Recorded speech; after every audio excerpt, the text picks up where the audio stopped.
This is Kathy Biehl of EmpowermentUnlimited.net with Astro Insight for the week of May 29, 2017. Notice the shift in energy. Notice the pace. Has your phone actually been ringing a lot? Are people texting you like crazy all of a sudden, all at once? The energy has definitely shifted, and it's zippy and somewhat annoying and coming at you and coming at you and coming at you. And this week we have so much happening and so many gear shifts that you would be well advised to periodically just turn everything off, shut your eyes, dump the energy down a grounding cord into the ground, and sit quietly, breathe, and then jump back in. Seriously. Otherwise, you're going to get whiplash. We go very quickly from feeling like something is out of reach, like something is saying no, and then bam, a way out explodes, opens, falls right in front of us. A different approach, maybe a kooky approach, probably not what you were thinking of, but it gets you through. And as this is happening, a really intense aspect between the planet of communication and the Lord of all dark and spooky things comes to its perfection. Yes, that would be Mercury and Pluto. And see if you don't face something, realize something, streamline your thinking, reprioritize. See if you aren't breathtakingly honest with yourself.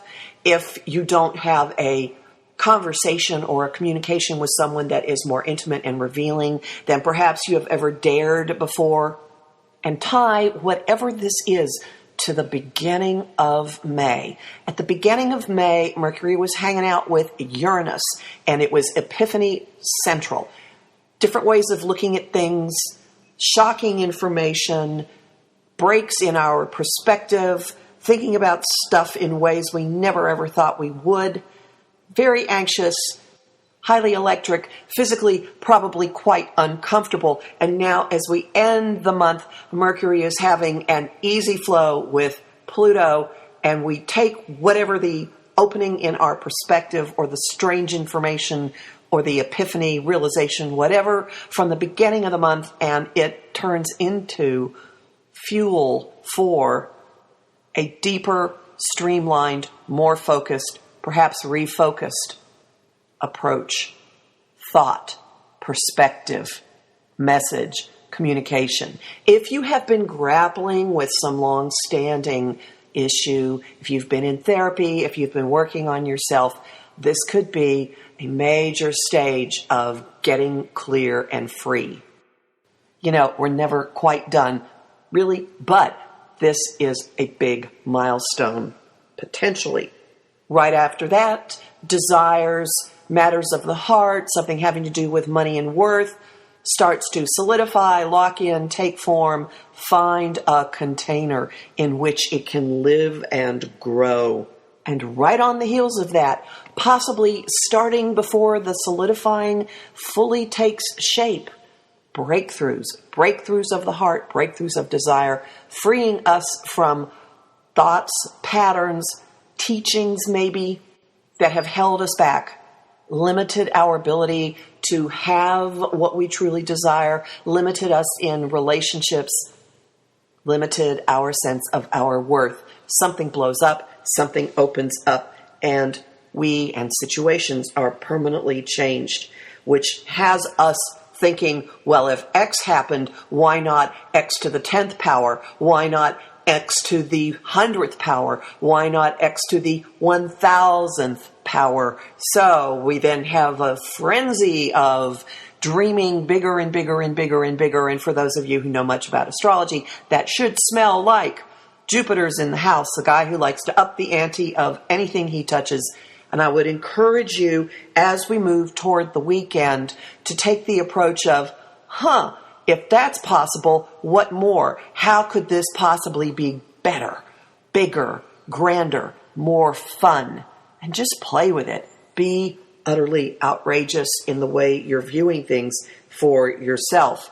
You will very quickly hit the axe in some way. You will excise whatever isn't working, whatever is outmoded. Perhaps you're in for a massive shape-shifting evolutionary surge where you just drop certain concepts about yourself, You purge away certain dead wood.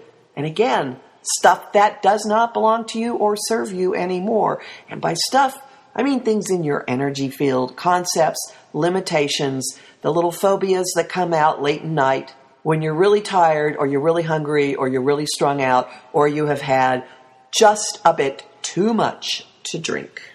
An aspect of this could potentially involve self-empowerment, stepping into what you are capable of, deciding, you know what I am, and that's exactly who I am supposed to be. And then see if the air doesn't change just a bit. As Mars, the ruler of our drive, how we go about getting what we want, how we push ourselves forward in the world. Mars moves out of chatterbox, multitasking Gemini into Cancer. Home, mommy, family, nurturing, taking things personally. Actions are going to take on very emotional, nurturing, touchy-feely overtones. This could be very sweet. This could be very tender. People who have bent towards self-pity or taking things personally, well, there could be a rise in their role, but you're not going to do that, of course, because you will have hit a level of streamlining and refocusing of yourself and cutting out the stuff that doesn't fit anymore, or that is outmoded, or that really is counterproductive, or most importantly, does not belong to you.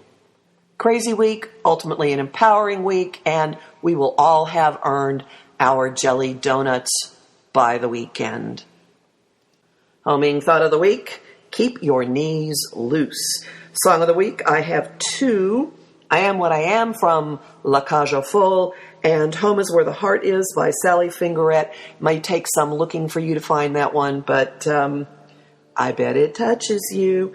And the image of the week is Mr. Toad's Wild Ride coming into the station in the moment of decision.